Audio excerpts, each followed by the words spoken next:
Baby planning कधी करणार आहे, किंवा हे घर तुझं स्वतःचं आहे का, आणि तुझी सासू तुझ्या सोबत राहत नाही म्हणजे नक्कीच तुमचे भांडणं झाले आहेत. तुझे सासू सासरे नक्की कुठे राहतात, किंवा तुझ्या माहेरचे लोक अजूनही तुझ्याशी नाही बोलत आहेत का.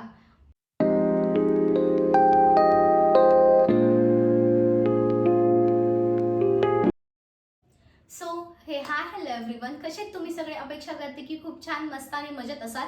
तर मी गौरी स्वागत करते तुमचं आपल्या चॅनलमध्ये. आजचा व्हिडिओ काय आहे, कशावरती आहे हे तुम्हाला थंबनेल बघून कळालंच असेल. तरी पण परत एकदा सांगते, आजचा व्हिडिओ आहे Q&A व्लॉगसाठी. सो मला भरपूर लोकांचे भरपूर सारे क्वेश्चन्स आहेत. सो एक एक करून आहे ना मी सगळे काही क्वेश्चन्स कंप्लीट करणार आहे. आता मी नाव वगैरे घेत नाही, कारण की मी फक्त क्वेश्चन्स बुकमध्ये लिहून काढलेले आहेत. माझ्याकडे एक्स्ट्रा फोन नाही आहे, त्यामुळे मी क्वेश्चन्स नावासकट घेत नाहीये. जे काही क्वेश्चन्स आहेत ते तुम्हाला मी सांगणार आहे. पहिले तर भरपूर लोकांचे क्वेरीज आहेत, तू बेबी प्लॅनिंग कधी करणार आहे. आता आता म्हटलं हा मी क्वेश्चन थोडासा टाळत होते, पण म्हटलं भरपूर लोकांचे प्रश्न आहेत तर इथं आपण रिव्हील करूनच द्यावं मी बेबी प्लॅनिंग कधी करणार आहे ते. नेक्स्ट थिंग म्हणजे तुझे सासू सासरे तुझ्यासोबत राहतात का नाही, ते कुठे राहतात, आणि हे घर तुझं स्वतःचं आहे की रेंटचं आहे, असे भरपूर सारे क्वेश्चन्स आहेत. अजून तुझे हस्बंड काय करतात, किंवा तू जॉब करत होतीस का, तुझे मम्मी पप्पा अजून बोलतात का नाही, लव्ह मॅरेज तुमचं एक्सेप्ट सासरच्यांनी कसं केलं, असे भरपूर सारे क्वेश्चन्स आहेत. तो सो आहे ना या सगळ्या व्लॉगमध्ये ना मी सगळे काही क्वेश्चन्स आहेत ना कव्हर करण्याचा प्रयत्न करेन. बाय द वे तुमचे अजून काही क्वेश्चन्स असतील ना तर आहे ना ते आपल्या कमेंट बॉक्समध्ये मला सांगा. मी त्याचा सुद्धा एक लवकरात लवकर Q&A व्लॉग घेऊन येण्याचा प्रयत्न करेन. सो चला मग वेळात वेळ न घालवता आपण लगेच स्टार्ट करूयात आपल्या क्वेश्चन्सला. हां, तर आहे ना मी या सगळ्यात सॉरी, अजूनही माझी काही तब्येत ठीक नाही झालेली आहे, पण व्लॉग टाकणं तर खूप जास्त गरजेचं आहे. त्यामुळे ना आता सगळे काही क्वेश्चन्स मी या बुकमध्ये सगळं काही लिहून काढलं. तर पेन नव्हता म्हणून मी मार्करने क्वेश्चन्स लिहिलेले आहेत. सो सगळ्यात पहिले आणि मेन क्वेश्चन हा आहे तुमच्या सगळ्यांचा, की तुझे सासू सासरे कुठे राहतात आणि ते कुठे असतात. ते माझे सासू सासरे 1 2 3 ते 4 कॉलनी सोडूनच राहतात. कारण की हा आमचा म्युच्युअल डिसिजन झाला होता आपण वेगळं राहू ते. बिकॉज का, कारण की एक तर पहिले म्हणजे तर माझं लव्ह मॅरेज होतं, आणि लव्ह मॅरेज जरी म्हटलं तरी त्यांना काहीतरी माझ्याकडून अपेक्षा असणार, मला काहीतरी त्यांच्याकडून असणार. मग त्यापेक्षा भांडणं होण्यापेक्षा आमच्या दोघींचं म्हणजे माझ्या सासूबाईंचा माझा असा डिसिजन झाला की आपण सेपरेट राहूयात. आणि मला एक असं झालं की मी जर सेपरेट राहिले तर माझा कुठेतरी संसार उभा राहील. आता मी जर त्यांच्यासोबत जॉईंट फॅमिलीमध्ये असते तर माझं काही उभं राहिलं नसतं. त्यांच्याकडे पण सगळ्या गोष्टी आहेत, माझ्या सासूबाईंकडे बेड आहे, कपाट आहे, परत वॉशिंग मशीन आहे, गिरणी आहे, सगळं काही आहे. मग त्यांचंच असतं तर मग मी त्यांचंच यूज केलं असतं ना, माझा संसार उभाच झाला नसता. मग त्यामुळे आम्ही हा म्युच्युअल डिसिजन घेतला आणि त्यामुळे आम्ही सेपरेट झालो. असं काहीच नाही आमच्यामध्ये भांडणं वगैरे काही होतात ते. आणि मेन तर खूप मोठा क्वेश्चन होता की त्या तुझ्या सासूबाई आल्या होत्या, मग त्या तुझ्या घरी का नाही आल्या. आता पहिले सांगायचं गेलं तर ती माझी सासू नव्हती, ती माझी चुलत सासू होती, म्हणजे ह्यांची चुलती होती. पण आमचं एक खूप छान बॉन्ड आहे. ह्यांचं घरदार म्हणजे ह्यांच्या घरातले लोक आहेत ना अजून पण सगळे एकत्र कुटुंबाने राहतात. सो त्या पण त्यांच्या आईकडे असतात, कारण की त्यांच्या आईची तब्येत थोडीशी खराब आहे, त्यामुळे त्या आता गेल्यात तिकडेच असतात.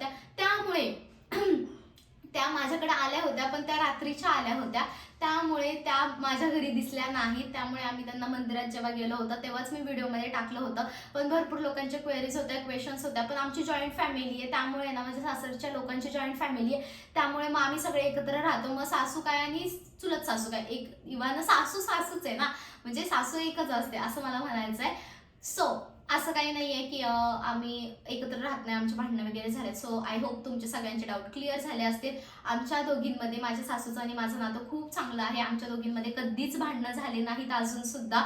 त्यांनी मला मुलीप्रमाणे मानले, मी त्यांना आईप्रमाणे मानले. त्यामुळे त्या कुठल्या गोष्टी सांगताना समजून सांगताना मी एवढंच एक लक्षात ठेवते, आपल्या आईने जर आपल्याला गोष्टी समजून सांगितली असती तर ती अशीच सांगितली असते ना, बस. आणि त्या पण त्याला समजून सांगताना गौरी असं, गौरी तसं असं बोलतात, अजिबात असा गैर शब्द वगैरे वापरत नाही. त्यामुळे मग मला पण असं वाटतं की यार आपण आपल्या आईचं ऐकलं असताना मग ह्यांचं ऐकलं तर काय बिघडतंय असं. सो समजलं असेल, आय होप तुमचे डाऊट क्लिअर झाले असेल. नेक्स्ट थिंग म्हणजे तर ते कुठे असतात, आता ते पण तुम्हाला सांगितलं. सासू सासरे माझे इथेच राहतात, 1 2 3 कॉलनी सोडूनच राहतात. त्या कधी येतात माझ्याकडे, मी कधी त्यांच्याकडे जाते. पण असं कोइन्सिडन्स आहे की मी जाताना कधी पण 9 10च्या पुढे जाते, तिथे जेवण वगैरे करते, गप्पा गोष्टी करते आणि मग रिटर्न येते. किंवा कधी कधी तर फक्त गप्पा गोष्टी करायला जातो, किंवा काय आम्हाला फंक्शन असेल, काही डिसिजन घ्यायचं असेल तर त्याच्यासाठी जातो. नाहीतर आम्ही असं फोनवरती वगैरे कॉन्टॅक्ट होतो. त्या पण त्यांच्या कामामध्ये बिझी असतात, मी पण माझ्या कामामध्ये, हे पण त्यांच्या कामामध्ये. त्यामुळे आम्हाला जास्त करून जाता येत नाही. असं समजू नका की आम्ही त्यांच्याकडे जात नाही किंवा ते आमच्याकडे येत नाही. आम्ही दोघं पण एकमेकांकडे जातो वगैरे सगळं काही. आणि माझ्या नंदा सुद्धा इथेच आहेत. एक आमचं म्हणजे सगळं कुटुंब असं जवळ आहे. नंदा बघितलं तर इथून माझ्या घरापासून एक अर्धा किलोमीटरचं सुद्धा अंतर नसेल. सो तुम्ही असं डिसिजन असं अजिबात म्हणू नका की तुझी सगळी सेपरेट फॅमिली. माझ्या दोन्ही नंदा इथेच राहतात, आम्ही सगळे एकत्र इथेच राहतो जवळजवळ. त्यानंतर हे घर माझं स्वतःचं आहे का, तर हे घर माझं स्वतःचं नाहीये, रेंटचं आहे. आता हे कसं सेपरेशन आहे, म्हणजे सेपरेट आहे पूर्ण प्रॉपर. रूम मालक वगैरे वरती राहतात, त्यामुळे समजत नाही कोणाला हे स्वतःचं आहे की रेंटचं आहे ते. पण आय होप तुमचे डाऊट हे पण क्लिअर झाले असतील ते, की हे घर माझं स्वतःचं नाही. आणि बाय द वे ह्या घराचा होम टूर दे, भरपूर लोकांचे क्वेश्चन्स आहेत. सो लवकरात लवकर देईल मी ह्या घराचा सुद्धा होम टूर. त्यानंतर तुझ्या लग्नाला किती वर्ष झालेत, हा तिसरा क्वेश्चन आहे. आता माझं लग्न 2023 मध्ये झालं. आता तुम्हीच कॉमेंट बॉक्समध्ये मला सांगा की माझ्या लग्नाला किती वर्ष झाले. तरी पण मी तुम्हाला सांगते की 4थं वर्ष लागलंय आमच्या लग्नाला. आता 4थं, फेबमध्ये 4थं संपेल. त्यानंतर तू बेबी प्लॅनिंग कधी करणार आहे, हा क्वेश्चन मी ॲक्च्युली ना थोडासा शेवटला ठेवते. बिकॉज ह्या क्वेश्चनवरती मला खूप खूप खूप सारे क्वेश्चन्स आहेत की तू बेबी प्लॅनिंग कधी करणार आहे. आता 3-4 वर्ष झाले तुझ्या लग्नाला, तू बेबी प्लॅनिंग केलं पाहिजे. तू जेव्हा बेबी प्लॅनिंग करशील, तुला एखादा बेबी होईल तेव्हा तुझ्या घरचे बोलायला लागतील, असं तसं भरपूर सारे क्वेश्चन्स आहेत ह्या बाबतीत. सो म्हटलंय ना हा क्वेश्चन आहे ना मी थोडासा बाजूला ठेवते. त्यानंतर बाकीचे पटपट कव्हर करते आणि त्यानंतर ह्या प्रश्नावरती बोलते. त्यानंतर नेक्स्ट म्हणजे तुझे हस्बंड काय करतात. आता कृष्णा काय करतो, असं भरपूर लोकांचे क्वेश्चन आहेत. तर हे रिक्षा चालवतात आता सध्या तरी. आमच्याकडे 2 ऑलरेडी टेम्पो आहेत. एका टेम्पोवरती माझे सासरे आहेत, एक टेम्पो आम्ही ड्रायव्हर ठेवलेला आहे. सो सगळ्यांना समजलं असेल की हे रिक्षा चालवतात ते. त्यानंतर तू केसांना काय लावती. आता जे काही लावतीये ते सगळं काही मी तुमच्यासोबत शेअर केलेलं आहे. आता मी वेगळं काही शेअर करू शकत नाही, बिकॉज जे आहे ते मी ऑनेस्टली रिव्ह्यू तुमच्यासोबत शेअर केलेला आहे. तुम्ही फक्त आहे ना एखादी गोष्ट आहे ना कन्सिस्टन्सीनी महिनाभर यूज करा, तुम्हालाच त्यामधला फरक लगेच जाणवून येईल. आणि त्याचबरोबर तुमचं डाएट पण तसं पाहिजे. तुम्ही जर बाहेर फ्रँकी, पिझ्झा, बर्गर असं गोष्टी खात असाल आणि घरी भरपूर सारे हेअर केअर करत असाल, त्याचा काहीच फायदा नाही. तुम्ही तेवढेच पालेभाज्या पण खाल्ल्या पाहिजेत, तेवढेच मोड आलेले मटकी किंवा मसूर किंवा अशा भरपूर सारे मोड आलेल्या गोष्टी आहेत ना त्या खाल्ल्या पाहिजेत, पालेभाज्या खाल्ल्या पाहिजेत, फळभाज्या खाल्ल्या पाहिजेत. तेव्हाच तुमचं जेव्हा बॉडी आतून तुम्हाला जेवढं व्हिटॅमिन, कॅल्शियम जे काही हेअर्सला देत असेल तेव्हाच तुमची हेअर ग्रोथ होईल. आणि त्याच्याचबरोबर हेअर केअर करणं पण तेवढंच गरजेचं आहे. त्यानंतर माझं म्हणजे मी दिवसभरामध्ये काय काय खाते असं भरपूर लोकांचे क्वेश्चन्स होते. तर त्याचा पण मी उद्या व्हिडिओ शूट करेल आणि व्हिडिओ अपलोड करण्याचा प्रयत्न करेल लवकरच. मी माझ्या डाएटमध्ये काय काय घेते अशा भरपूर लोकांचे क्वेश्चन्स आहेत. सो ते पण मी लवकरात लवकर तुमच्यासोबत शेअर करेल. त्यानंतर तुझं माहेर कुठलं आहे. आता माझं प्रॉपर माहेर आहे सोलापूर. मी सोलापूर पंढरपूरच्या जवळचे आहे. आता ते गाव ॲक्च्युली मी सांगू शकत नाहीये. सो त्यामुळे आणि इथे माझ्या घरचे चिखलीच्या अराउंडच राहतात, चिखलीमध्येच राहतात. म्हणजे आम्ही इथेच राहतो. माझ्या घरापासून म्हणजे माझ्या इथं मी जिथं राहते ना तिथून माझं माहेर फक्त 3 ते 4 किलोमीटरचं अंतर आहे फक्त. त्यानंतर तुझं लग्न जेव्हा झालं होतं तेव्हा तुझ्या घरच्यांची रिॲक्शन काय होती. आता माझं लग्न जेव्हा झालं होतं तेव्हा माझ्या घरच्यांची रिॲक्शन काहीच नव्हती. असं म्हणजे मला माहित नव्हतं काय रिॲक्शन होती ते. माझ्या सासूबाईंनी सांगितलं की गौरीनी आणि कृष्णाने लग्न केलेलं आहे.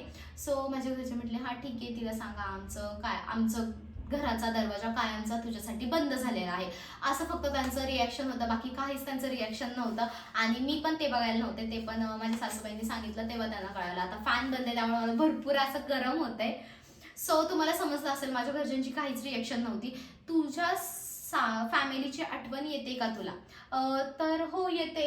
आता रक्षाबंधन पण आली आहे त्यामुळे मला आठवण भरपूर येते, कारण की मी भरपूर लाडाची पण होते आणि माझे 2 मोठे भाऊ पण होते आणि म्हणजे सख्खे नाही चुलत, पण नाही का सगळ्यांमध्ये मी पहिली मुलगी होते त्यामुळे मी थोडीशी लाडाची होते. थोडीशी येते आठवण, पण असं वाटतं की ठीक आहे आज नाही उद्या होणार आहे ते एकत्र.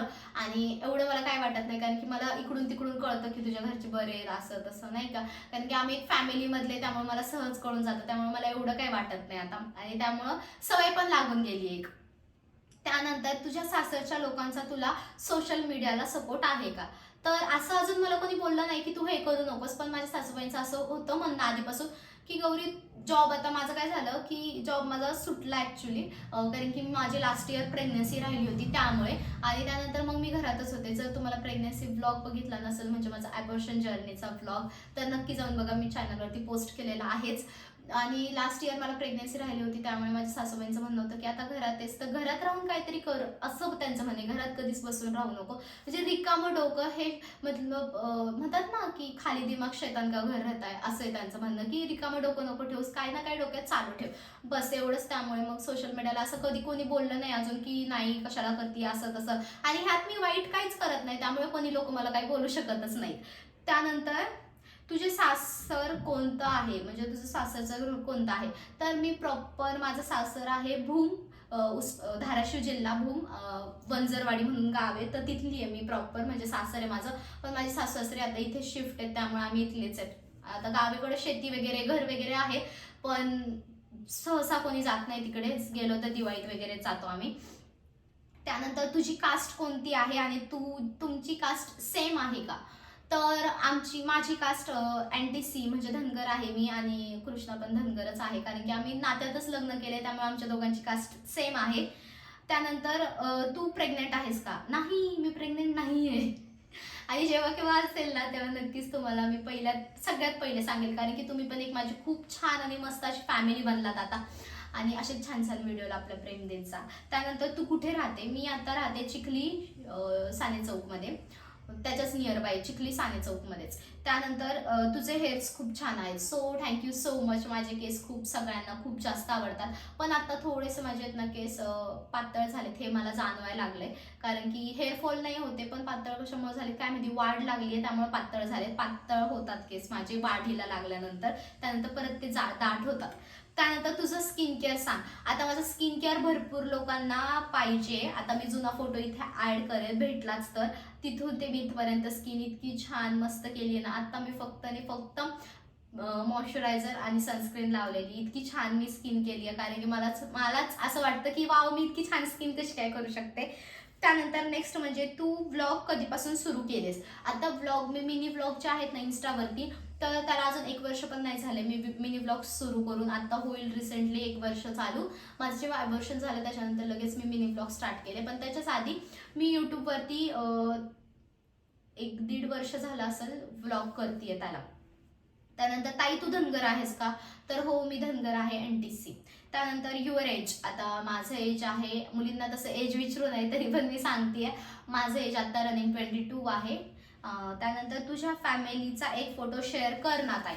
लास्ट क्वेश्चन, सॉरी त्याच्या आधी एक क्वेश्चन आहे, तुझ्या फॅमिलीचा फोटो शेअर कर ना. तर आता माझ्या फॅमिलीचा, माहेरच्या फॅमिलीचा फोटो शेअर करू शकत नाहीये मी, बिकॉज मला असं त्यांना असं वाटलं नाही पाहिजे की असं नाही का, त्यांच्या मनात अजून पण राग आहे, सो त्यामुळे तुम्ही समजून घ्या आता मला काय म्हणायचंय ते. सो त्यामुळे मी त्यांचा फोटो अजून तरी शेअर करू शकत नाही. जेव्हा ते बोलतील ना तेव्हा डायरेक्टली त्यांना व्हिडिओमध्येच मी घेईल.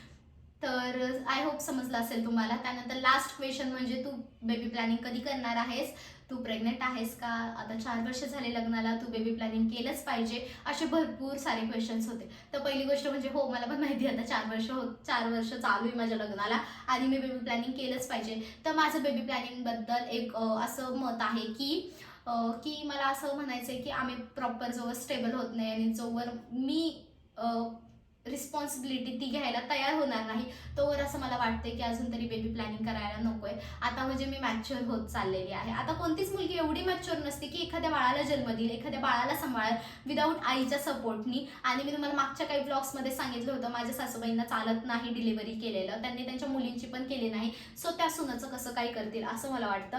सो मग असं नाही आहे की सून आणि मुलगी त्यांनी वेगळं कधी धरले, त्यांनी एकच धरले, पण थोडंफार त्यांना देव वगैरे आहे आमच्या घरात, सो त्यामुळे त्यांना चालत नाही डिलिव्हरी केलेली. सो मग मला असं वाटतं की जेव्हा मी कॅपेबल होईल, जेव्हा कृष्णा कॅपेबल होईल, तेव्हाच आम्ही बेबी प्लॅनिंग करू. तसं तर मग माझं बेबी प्लॅनिंग करायचं एक टार्गेट आहे की या इयर एंडिंगपर्यंत किंवा नेक्स्ट इयरच्या स्टार्टिंगपर्यंत, बिकॉज 5 इयर्स झालेत. आणि भरपूर लोक असे पण बोलतात की जेव्हा तुला बेबी होईल तेव्हा तुझ्या घरचे बोलायला लागतील. जर बोलायचं असतंच तर ते माझ्या स्वतःच्या मुलाला बोलतील ना, स्वतःच्या नातवासाठी कशाला बोलतील असं मला वाटतं. पण एक असं असतं की प्रत्येकाचा राग असतो तो एका काळानंतर शांत होतो आणि तो नंतर त्यांनाच कळतं की आपण किती मोठी चूक केलेली आहे, किंवा आपली मुलगी आपल्याला समजवत होती तरी पण आपण समजून नाही घेतलंय. सो असं नाही मी म्हणत आहे की त्या प्रत्येक वेळेस ते चुकीचे आहेत, मी बरोबर आहे. पण मी पण कुठंतरी असं म्हणते की मी चुकीची नव्हते. मी असं नाही की न सांगता ह्यांना लग्न केले. मी 1 ते 1.5 महिना कंप्लीट ह्यांच्या मागं लागले होते, तरी पण ह्यांचं नाही म्हणून होतं. मग मी म्हटलं मला माझी जिंदगी नाही बरबाद करायची, किंवा कृष्णाची पण नाही करायची, ज्याच्यासोबत माझं लग्न होणार आहे त्याची सुद्धा जिंदगी मला नाही बरबाद करायची. सो मी हा डिसिजन घेतला होता. मग मी त्यांना आतापर्यंत आणि शेवटपर्यंत हीच गोष्ट सांगेल की मला नाही वाटत मी कुठेतरी चुकीची होती. बिकॉज कास्टमधला मुलगा होता, विदाऊट कास्टचा मुलगा नव्हता, शिवाय कॅपेबल होता, तो त्याच्या पायावर उभा होता, तो मला सांभाळू शकत होता, तो त्यावेळेस जॉबला सुद्धा जात होता. असं नव्हतं की त्याला जॉब नव्हता किंवा काय नव्हतं. परत त्यांना म्हणजे घरदारचे जे पाहिजे ना बेसिक गोष्टी त्या सगळ्या काही होत्या. सो मग मी म्हणेन मी चुकीची नव्हते असं. सो चला, मग तुम्हाला आय होप सगळे डाऊट क्लिअर झाले असतील आणि मी बेबी प्लॅनिंग कधी करणार आहे हे सुद्धा समजलं असेल. सो चला, मग व्हिडिओ कसा वाटला नक्की मला कॉमेंट करून सांगा. अजून जर तुमचे काही क्वेश्चन्स असतील तर मला कॉमेंट बॉक्समध्ये सांगायला अजिबात विसरू नका. मी माझा व्हिडिओ इथेच थांबवते. भेटूया आपण उद्या नवीन एका छान अशा व्हिडिओमध्ये. तर take care friends and bye.